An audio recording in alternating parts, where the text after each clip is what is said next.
Irmãos, vamos iniciar a nossa classe de catecúmenos, nossa primeira aula da profissão de fé. Para os irmãos que têm o interesse em conhecer um pouco da doutrina presbiteriana,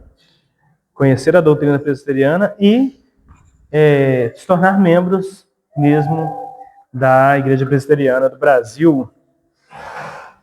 Vamos abrir a Bíblia lá em Atos 8, Atos capítulo 8, versículo 26. Nós estamos usando o livro Curso para Catecúmenos, do Adão Carlos Nascimento, como base. Ele é um norte para nós, para o nosso estudo.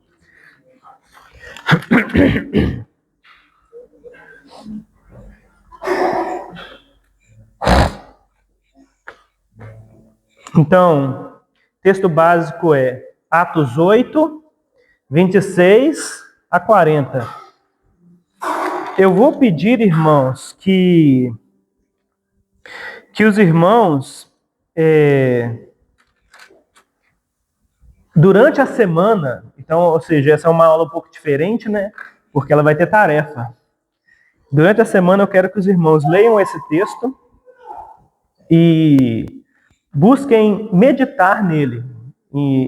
E mais precisamente naquilo que será dito sobre ele hoje, né? Como será explicado, os irmãos meditem sobre ele, porque esse texto é a base fundamental para o espírito do catecúmeno, do discípulo, para o espírito daquele que deseja de fato professar sua fé em Deus publicamente, né? E tomar essa atitude que é uma virada na vida, na qual você, diante das pessoas que estão em volta de você, da igreja e de você mesmo, você vai dizer com todas as palavras em quem você crê, no Deus que você crê, e como que a partir desse ponto a sua vida vai caminhar. Ou seja, a sua vida é moldada a partir desse ponto central no qual você confessará que você crê em Deus e que Ele agora não é só algo de fim de semana, de culto, de igreja, coisa dos irmãos, coisa da igreja. Então não será mais uma questão de, olha, muita gente faz isso, né? Uma coisa é a igreja, eu na igreja, outra coisa é eu no meu trabalho, outra coisa é eu na minha casa, outra coisa é eu com os meus amigos. A profissão de fé, ela vem para acabar com isso. Ela vem para colocar assim, ó, uma coisa é eu na igreja, e a mesma coisa é eu no trabalho, a mesma coisa é eu com os meus amigos, a mesma coisa é eu com a minha família. Então você vai mudar a forma de você viver se você decidir tomar esse passo de professar a sua fé, né? De diante de Deus confessar, né, a sua fé. Então, Atos 8, 26 a 40. Eu vou orar brevemente e depois a gente lê o texto. Santo Deus, graças te damos por esse momento que o Senhor nos deu e preparou para nós. Queremos implorar, Senhor, que o Senhor possa nos abençoar a nossa mente, nosso intelecto, para que possamos entender aquilo que o Senhor deseja de nós, aquilo que o Senhor prometeu para nós, e tomar essas decisões, que não são decisões, apesar de acharmos que pode ser fácil, mas não são fáceis. Mudança de vida, mudança de mente. E Deus, queridos, nós sabemos, Senhor, que o Teu Espírito, se Ele não trabalhar em nós e não nos der um coração para Te servir, não haverá um coração que Te sirva. Nosso coração não servirá. Então, Pai, nós queremos implorar ao Senhor que a atitude que desejamos tomar não é um desejo frio, comum, simples, mas um desejo amplamente fixado na base, que é o Senhor, e que esse desejo seja guiado pelo Teu Espírito, então será forte, inabalável, e graças a Ti eterno. Imploramos isso, imploramos o firme fundamento, que é o Cristo, e imploramos o Teu poder agindo, Teu Santo Espírito em nós, em nome de Jesus. Amém. Amém. Atos, capítulo 8, versículo 26, diz assim, na minha tradução. Podem depois, como eu disse, como vocês vão ler em casa esse texto, leia em outras versões, de menos na NTHL, leia nas outras. Tentem entendê-lo e aplicar isso que nós vamos falar hoje. Atos 8, 26 diz assim: Um anjo do Senhor falou a Filipe, dizendo: Dispõe-te e vai para o lado do sul, no caminho que desce de Jerusalém a Gaza. E este se acha deserto. Ele se levantou e foi. E eis que um etíope, eunuco, alto oficial de Quêndice, rainha dos etíopes, o qual era superintendente de todo o tesouro que viera a adorar em Jerusalém. E estava de volta e, assentado no seu carro, vinha lendo o profeta Isaías.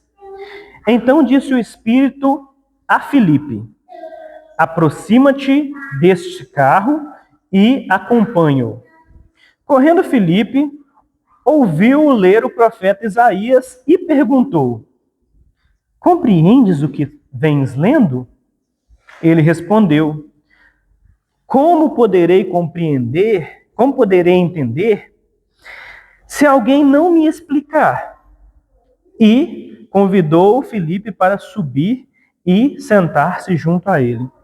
Ora, a passagem da Escritura que estava lendo era essa: Foi levado como ovelha ao matadouro, e como o cordeiro mudo perante o seu tosqueador, assim ele não abriu a boca. Na sua humilhação lhe negaram justiça.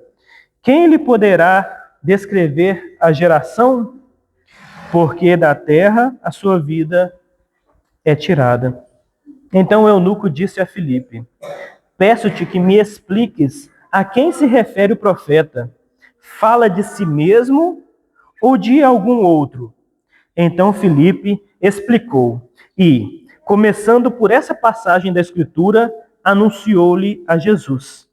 E seguindo eles fora, chegando a certo lugar onde havia água, disse o eunuco: Eis aqui a água. Quem impede que eu seja batizado? Filipe respondeu: É lícito, se crês de todo o coração. E respondendo ele: Creio que Jesus Cristo é o Filho de Deus. Então mandou parar o carro, ambos desceram a água e Filipe batizou o eunuco. Quando saíram da água, o Espírito do Senhor arrebatou a Filipe e, não vendo mais o eunuco, esse foi seguindo o seu caminho cheio de júbilo. Mas Filipe veio achar-se em Azoto e, passando além, evangelizava todas as cidades até chegar a Cesareia. Eis aí a palavra de Deus. Esse texto é muito interessante, ele é um texto famoso. E como eu disse, ele é a base para todo aquele que quer confessar, porque ele tem nele explícita todas os desejos, intenções, reais intenções, metodologia bíblica para todas as coisas que são convenientes à profissão de fé, né? E, inclusive, uma confissão, né? Versículo 37, uma confissão e a metodologia básica disso. Então, no nosso livro, que eu passei para vocês em PDF, irmãos, esse livro, como eu disse, ele é um norte. Não significa que todas as coisas que nós estamos vendo nele, nós vamos falar, tá? Até porque eu condensei a aula bem.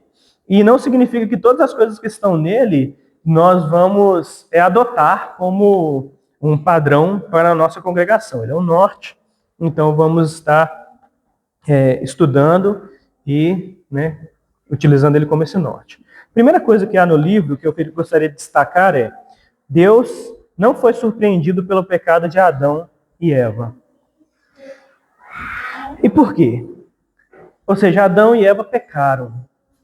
E Deus foi pego de surpresa? É óbvio que a primeira frase do livro em si diz que não, que Deus não foi pego de surpresa. Mas qual que é a definição para isso? Ou o que aconteceu? E como nós sabemos que ele não foi pego de surpresa, né? Que aquilo aconteceu e Deus teve que agora, a partir daquele momento em que aconteceu o pecado, Deus teve que iniciar uma remediação, né? Uma remediação da coisa em si. Então, qual que eu não sei se os irmãos chegaram a ler ou dar uma lidinha, qual que é a razão pela qual nós sabemos que Deus não foi pego de surpresa pelo pecado de Adão e Eva? Qual é a razão? Qual é o atributo de Deus que impediu de Deus ser pego de surpresa? Onisciência. A onisciência. Muito bem, a onisciência. Deus sabe todas as coisas, né? Ele não sabe todas as coisas que estão acontecendo. Ele sabe todas as coisas que acontecem e que vão acontecer. E também Deus sabe todas as coisas que aconteceram. Ou seja, ele estava presente no passado, no presente e no futuro. Na verdade, irmãos, Deus está presente. Ele não está no tempo, né? Ele está no presente, ele está no futuro, está realmente no futuro, e está no passado. Aí é interessante, né? Porque parece que o passado passou, né? Então, ele esteve no passado. Não, ele está. Porque o tempo para Deus não funciona da maneira que funciona para nós. Não, Deus está em todas as eras, em todos os locais. Isso significa que o pecado que você cometeu hoje, Deus pode perdoar. E o pecado que você cometeu amanhã, ele está lá. Por isso ele pode perdoar. Então você foi perdoado completamente, plenamente pelo seu pecado, porque Deus está lá. E o pecado que você cometeu no passado, ele está lá. Entendeu? Então, Deus ele não habita no nosso tempo. Então, onisciência, Deus vê todas as coisas. Ele está em todos os lugares, em todas as eras. Ele está lá. Então, ele conhece todas as coisas. Então, o pecado de Adão e Eva não foi pego de surpresa. E aí surge a grande pergunta. A pergunta que leva a todas as teodiceias. A pergunta que levou Epicuro a fazer o filósofo Epicuro a fazer a sua grande constatação, né, filosófica, se Deus sabia que o homem ia pecar, que o homem ia cair, por que Deus não impediu que isso acontecesse? Alguém quer tentar arriscar uma resposta? Se Deus sabia o que ia acontecer, que Adão iria pecar, por que ele não impediu?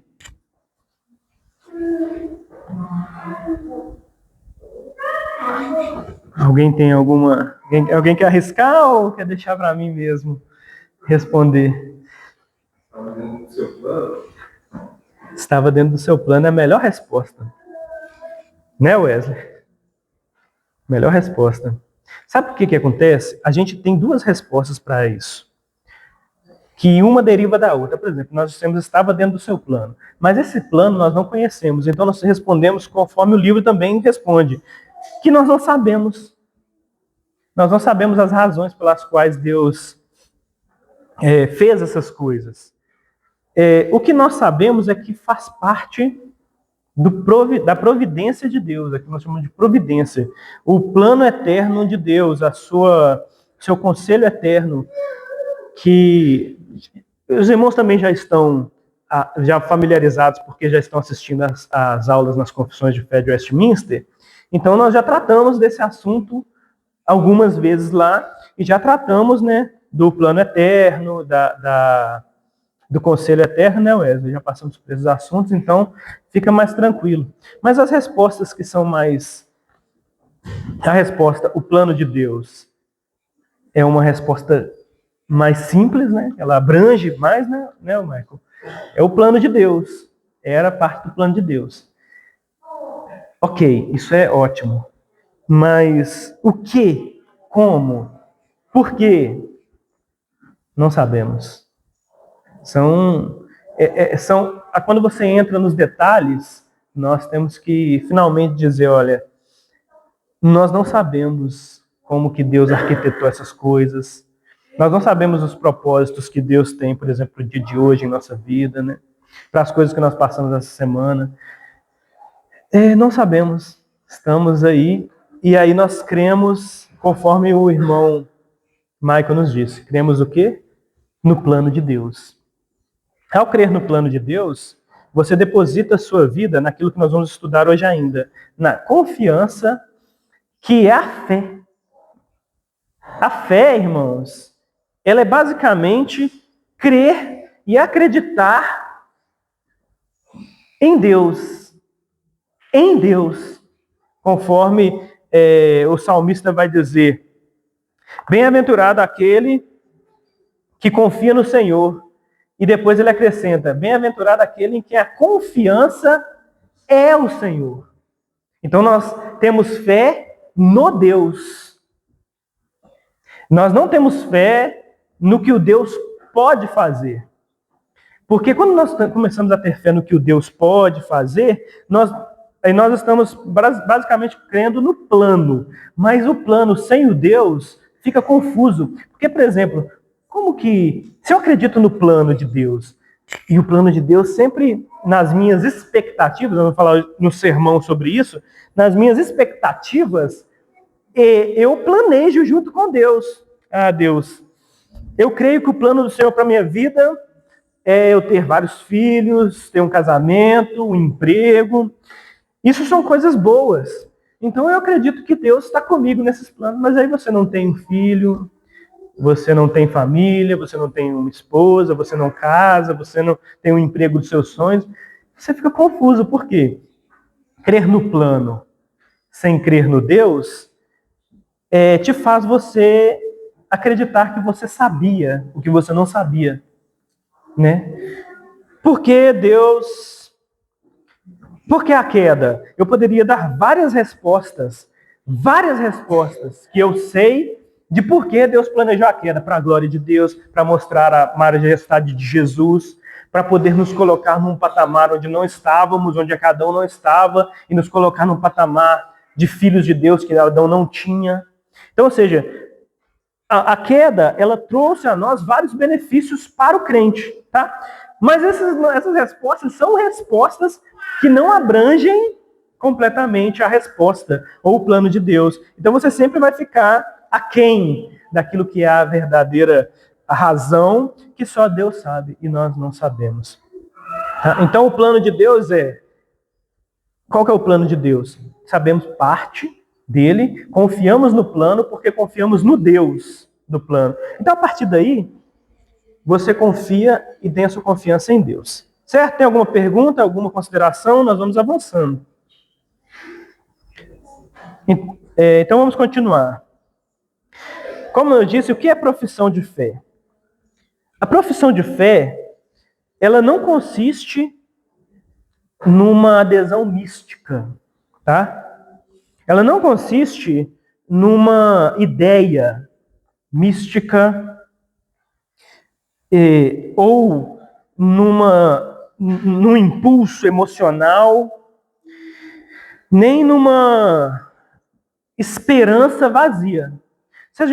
Eu não sei se vocês já tiveram essa experiência. Eu já fui em igreja pentecostal quando eu era mais criança, adolescente. Eu frequentei algumas igrejas pentecostais e todo final do culto tinha um chamado, né, a confessar sua fé. Um chamado a se arrepender dos seus pecados e aceitar Jesus. Então, todo final de culto, várias pessoas, quando o pastor terminava a sua pregação, ele dizia: quem quer aceitar Jesus depois de pregar? Se você sentiu que é sua hora de se converter, vem à frente.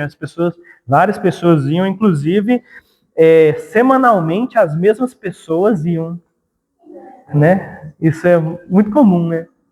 Nessas igrejas, as mesmas pessoas, elas aceitam Jesus, às vezes, o mês inteiro, ou pelo menos uma vez por mês, né?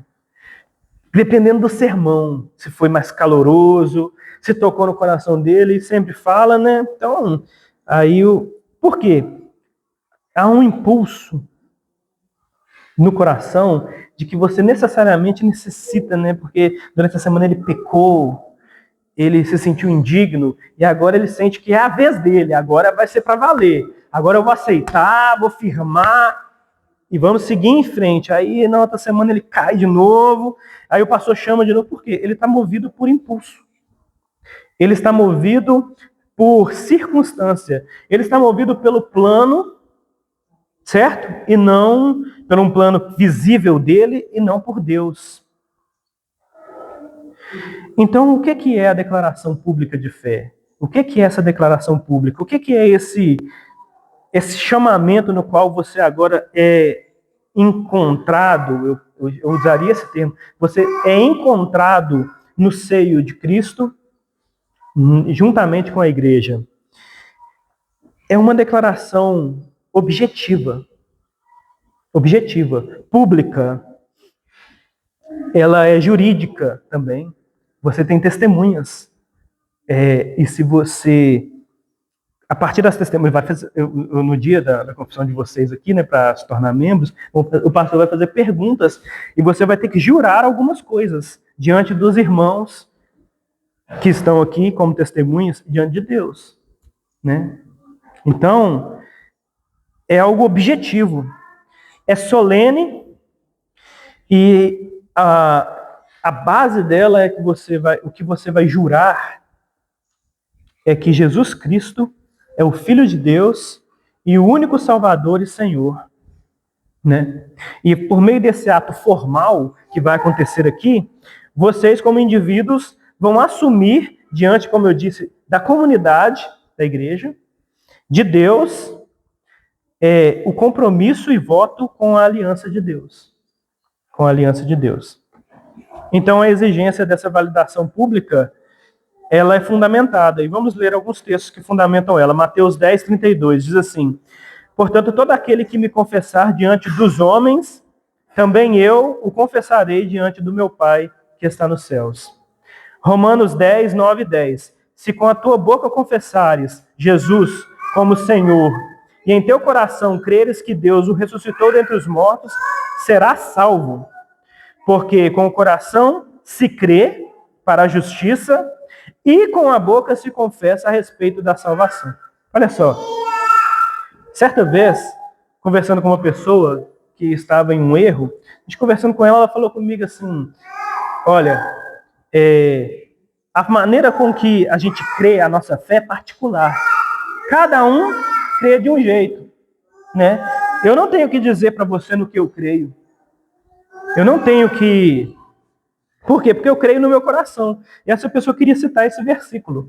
Só que esse versículo é dividido em duas partes. Romano 10, 9 e 10. Se com a tua boca confessares Jesus como Senhor, em teu coração creres que Deus ressuscitou do morto, será salvo. Por quê? Porque com o coração se crê. De fato, ele falou a verdade. O que você crê com o coração. O que significa crer com o coração? Convicção. Está arraigado dentro de você.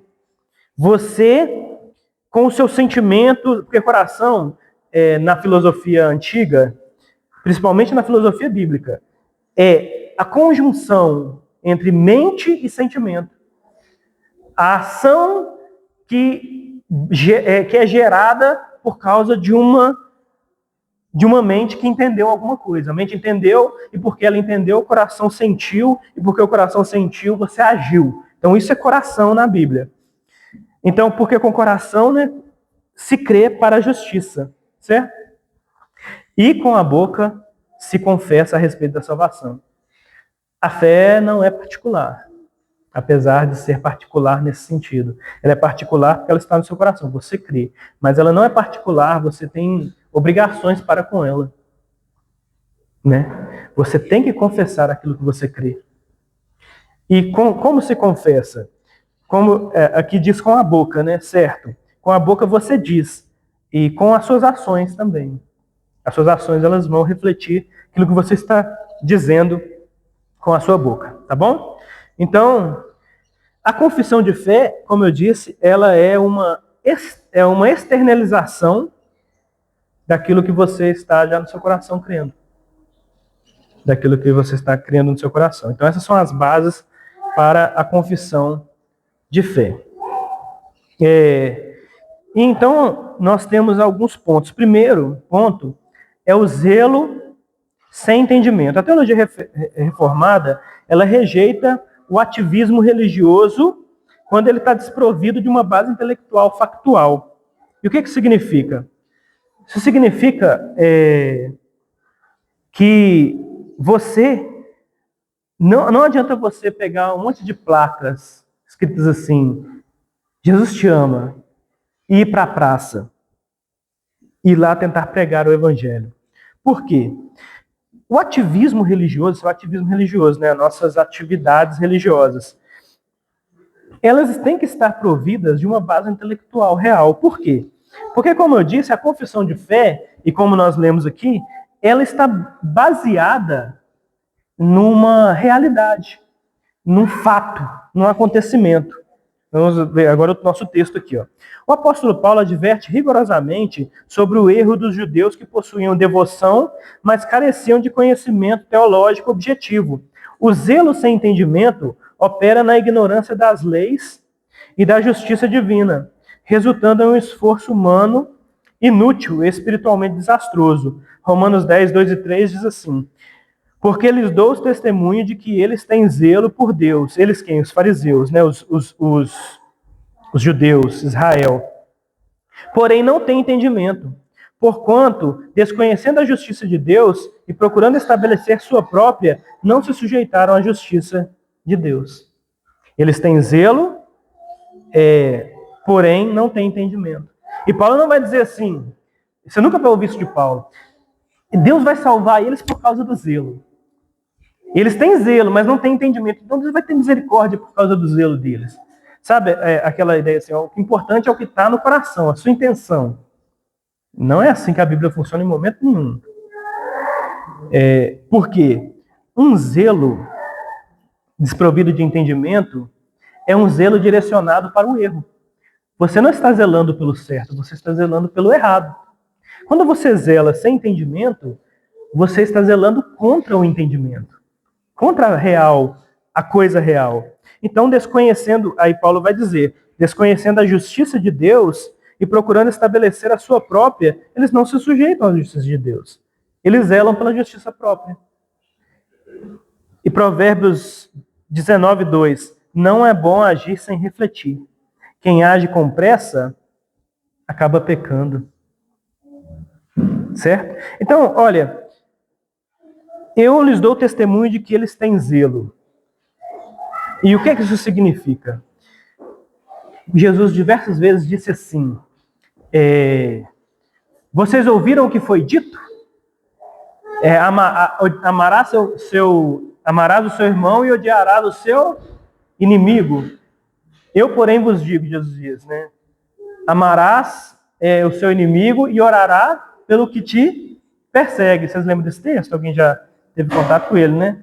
Por que Jesus disse? Jesus disse, ouviste o que foi dito, não o que vocês leram, não o que estava escrito. O zelo deles, e Jesus estava quebrando uma ideia de que o zelo deles estava no ouvir, nas coisas que eles acreditavam, sem aquilo que era a verdade implícita. Tá? Então, um dos componentes principais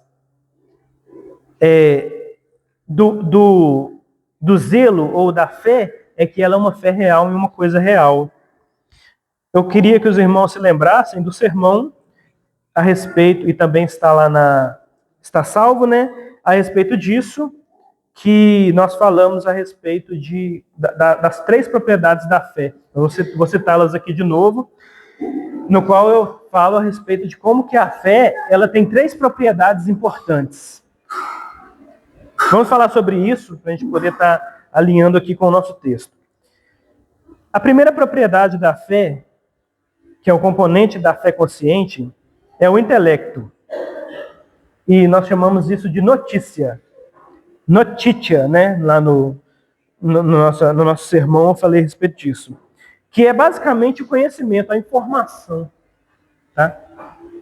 Então, para a fé, a primeira coisa é a informação. Fé não é somente a informação, mas é o primeiro ato da coisa. Porque a informação é a apresentação racional ou a racionalidade a lógica dos fatos históricos, as proposições teológicas reveladas nas Escrituras. Ou seja, primeiramente, para que você tenha fé, você precisa ter a notícia. Você precisa ter a informação. Você precisa ter aquilo no qual você vai crer. Nosso texto aqui, vamos voltar para ele. Resumindo até onde é que eu vou ler, o Espírito, um anjo enviado pelo Espírito foi para Filipe e falou, olha, acompanha aquele carro. Ele vai para o deserto, vai passar um carro. E o carro passou. Acompanha esse carro. Ele foi acompanhando o carro e o homem estava lendo um texto. E Filipe perguntou para ele, compreende o que você lê?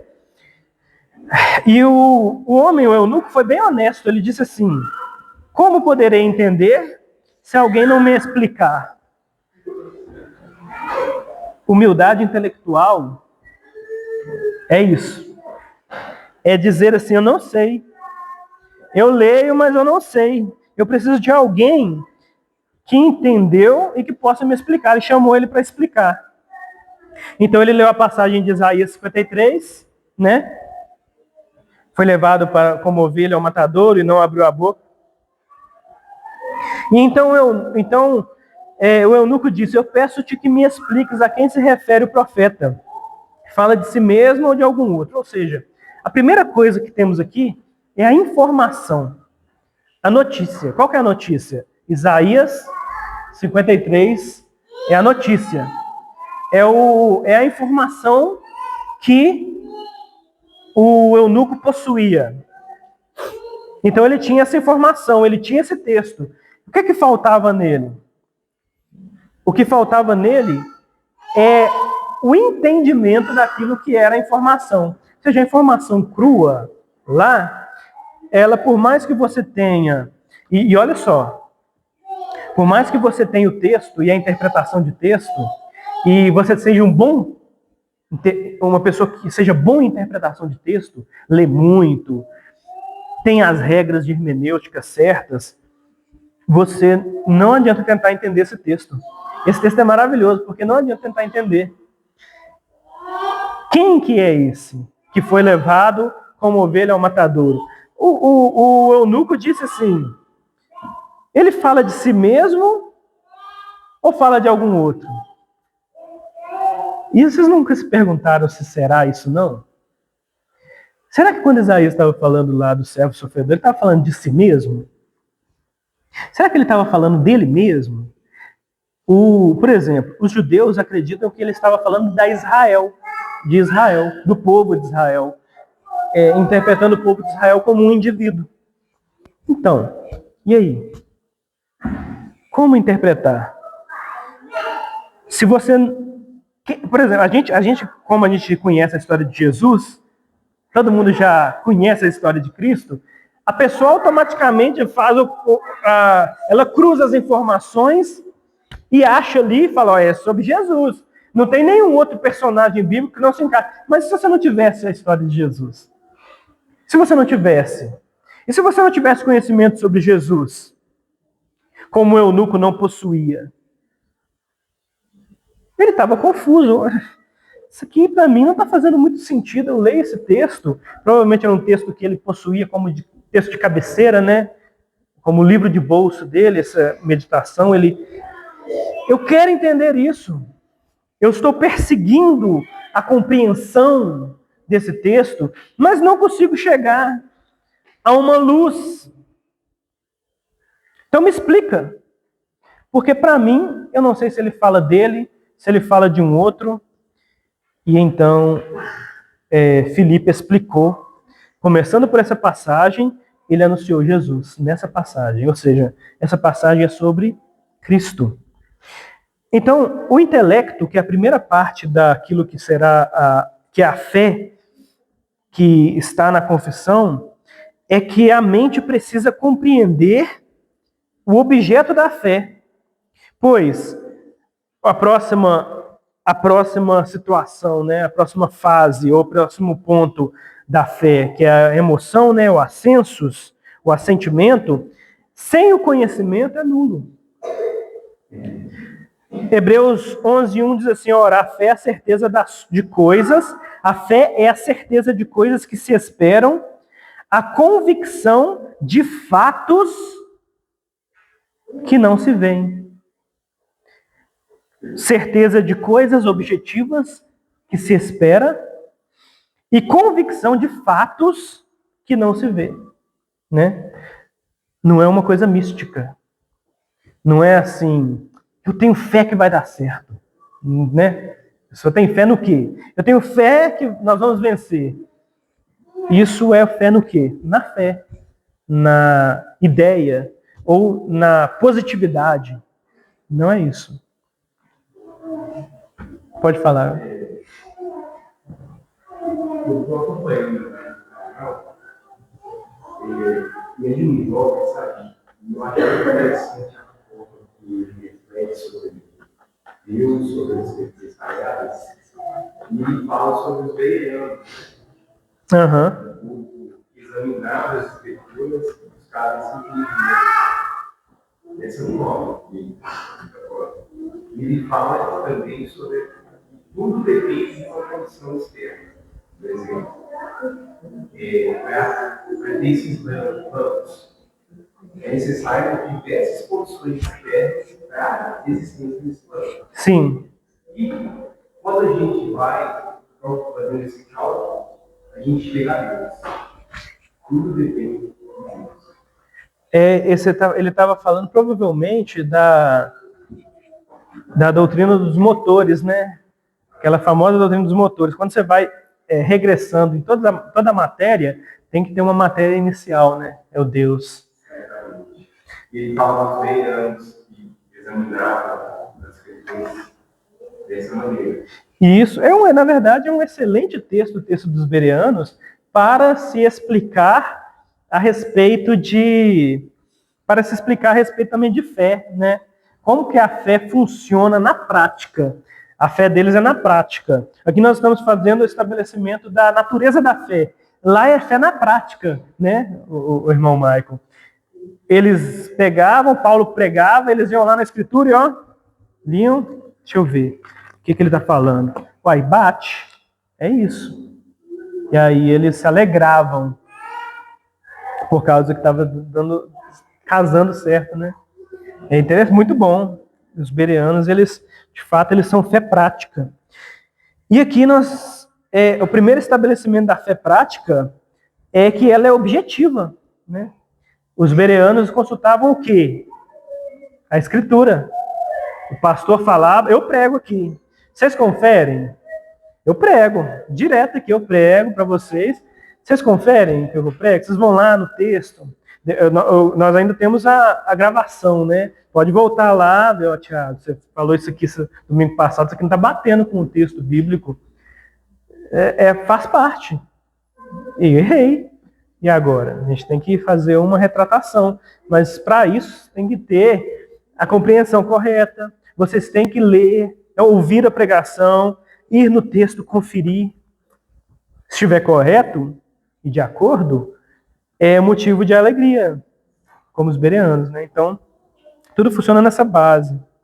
Então, em Atos 8, 37, diz assim, como eu disse, a fé, ela precisa ter um objeto, né, de fé, objetivo, né, um fato. E o Atos 8, 37, né, nós temos o texto aqui, diz assim, respondeu, é lícito se crês de todo o coração. E respondendo, ele disse, creio que Jesus Cristo é o Filho de Deus. Há uma verdade concreta. Há um objeto de fé. Não é fé assim, não, eu tenho fé, vai dar certo. Não, acredito positivamente que tudo vai ir bem. Pense positivo. Acorde de manhã e dê um sorriso no espelho, que vai melhorar o seu dia. São coisas que estão fora da gama da objetividade.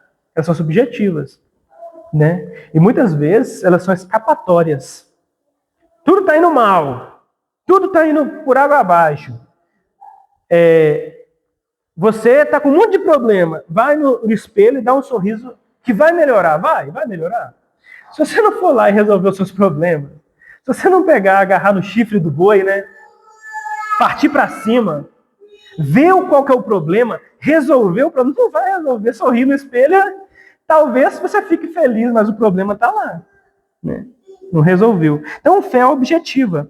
Ele objetivamente disse, olha, Jesus é o Filho de Deus. Eu posso pegar isso aqui e levar para minha vida. Né? Eu creio nisso aqui. Se alguém virar para mim e disser, olha, surgiu um outro aí que disse, não. Pode surgir 1000, que eu estou fixado nesse aqui. Eu bati meu martelo nele. Vou ficar firme nele. Porque é uma coisa objetiva. Né? Aí, na fé, outro objeto da fé é a emoção. Como eu disse, muitas pessoas emocionadas, culto após culto, se levantam, vêm à frente e novamente se convertem repetidamente durante tempos e tempos e tempos, né? Domingo após domingo, ou semana, mês, ela está sempre voltando e convertendo de novo. Porque ela está respondendo à emoção interna, subjetiva. Como não há uma informação real dentro do coração dela, ela responde à emoção momentânea. Qual que é a informação? A informação é Deus te salvou. Como eu disse domingo passado, você é filho de Deus. Você foi adotado. Você faz parte da família de Deus. E o Reinaldo e a Gi têm filhos. Seu filho errou em casa, né? Fez lá uma desobediência. Por causa disso, você falou, agora você não é meu filho mais, até que você se comporte bem. Não existe isso, né?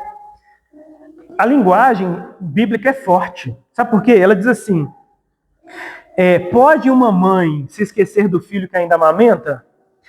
Aí o salmista, para não ficar só nisso, ele fala, ainda que a mãe se esqueça, Deus não se esquece.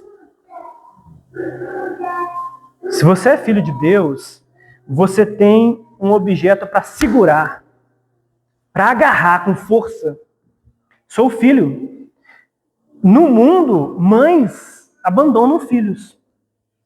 Se esquecem dos filhos, largam os filhos, não criam os filhos. Deus está dizendo, eu não sou uma mãe dessa maneira. Eu nunca vou abandonar meus filhos. E se você é filho de Deus, se Jesus Cristo é o seu Senhor, é o Filho de Deus no qual você está fixado, você tem uma verdade para se agarrar. E depois dessa verdade que você se agarra nela, você tem uma correspondência emocional a isso. Ou seja, se emocionalmente você se converte todo culto, você não tem algo que você se agarrou. Você não se agarrou em nada. Você se agarra culto após culto, você se agarra com uma mão fraca. E aí ela escorrega. E aí, por causa do pecado, você acredita que você tem que se converter de novo. Só que a fé objetiva diz assim, Cristo me salvou. Agora eu tenho que viver uma vida que corresponda a essa salvação. Se a minha vida não está adequada a essa salvação, não significa necessariamente, e óbvio, que ele me abandonou. A resposta emocional, ela é amor. Amarás ao Senhor teu Deus de todo o coração. A resposta emocional é amor. Não é sentimentalismo. Não é sentimentos. É amor. O amor verdadeiro, o amor bíblico, o qual nós não podemos falar aqui hoje, senão nós já passamos do tempo, né?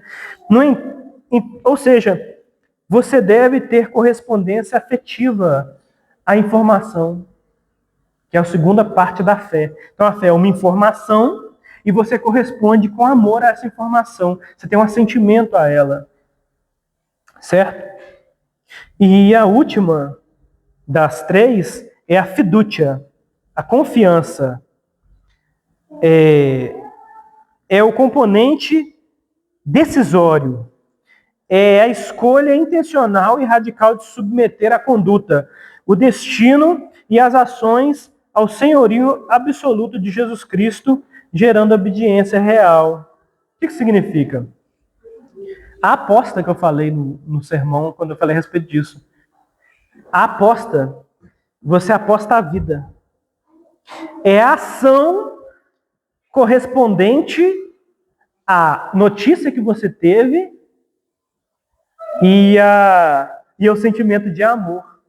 Se você entendeu a notícia, se agarrou ela com firmeza e amou ela, e não correspondeu ela de maneira ativa, intencional, como o salmista diz, uma coisa peço ao Senhor e a buscarei, farei, correrei atrás, agirei. Eu quero vencer esse pecado, eu tenho um pecado.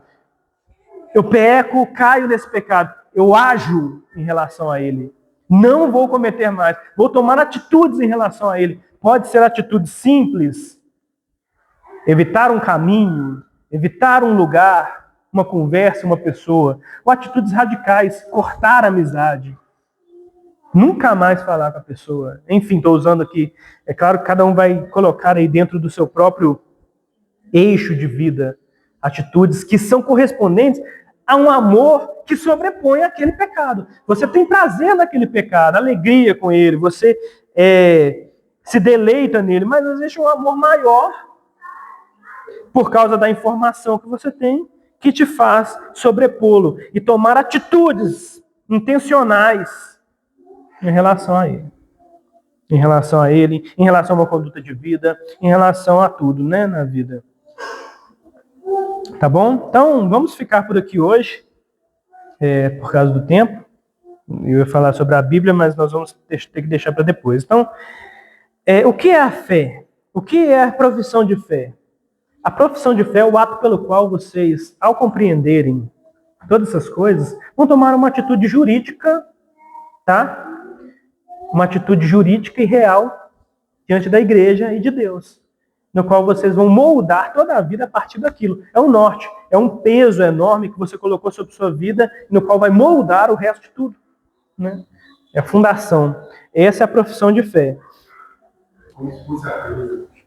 A cruz. É a cruz. Aquele que quiser vir após mim, tome a sua cruz e siga. Você molda a sua vida a partir daquilo. Então, ou seja, todas as coisas que envolvem carregar uma cruz, é o peso, é a vergonha, né? O abandono de certas coisas, é a profissão de fé. De maneira primitiva, eu vou ler um pouco, vou ler só uma frase ali para nós encerrarmos. As públicas profissões de fé é aquela de Mateus 16:16, né? Que Pedro disse para Jesus: Tu és o Cristo, Filho do Deus vivo, né? É a primeira confissão de fé. Irmãos, tem alguma pergunta? Alguém tem alguma consideração? Se não, vamos orar então. Qualquer coisa também, manda lá no grupo. A gente está respondendo, se Deus quiser. Vamos orar. Deus, graças te damos por esse momento, no qual nós podemos, Pai querido, entender um pouco sobre aquilo que é a decisão mais importante, a decisão mais lógica e racional que alguém que deseja ser cristão faz, que é, a partir de um ponto de virada na vida, decide se incorporar a uma igreja visível, a uma igreja local, junto com irmãos que vão compor sua família e, a partir daí, viver alegrias, tristezas, viver momentos prazerosos e também momentos, muitas vezes, infelizes e tristes, mas família assim, e nós não abandonamos a família por causa dessas razões. Na verdade, essas coisas fortificam o elo familiar. Então, irmãos que vão assumir esse elo familiar, congregacional, de igreja, e vão tomar essa decisão de viver a partir daí para frente. Faça isso, Senhor, em nós, nos dê convicção, dê aos irmãos força e dê a eles, Senhor, o correto compreendimento daquilo que é a razão da nossa fé, Cristo Jesus, morto, sepultado, mas ressuscitado ao terceiro dia, Filho de Deus, sentado à direita de Deus Pai, e que virá julgar vivos e mortos, Senhor. E nós cremos, Senhor, nisso e tomamos essa decisão, Senhor. Nós queremos, Senhor, que ser moldados por isso, esperamos em Ti, no Teu Santo Espírito, Pai. Faça isso em nós, em nome de Jesus. Amém. Amém, meus irmãos.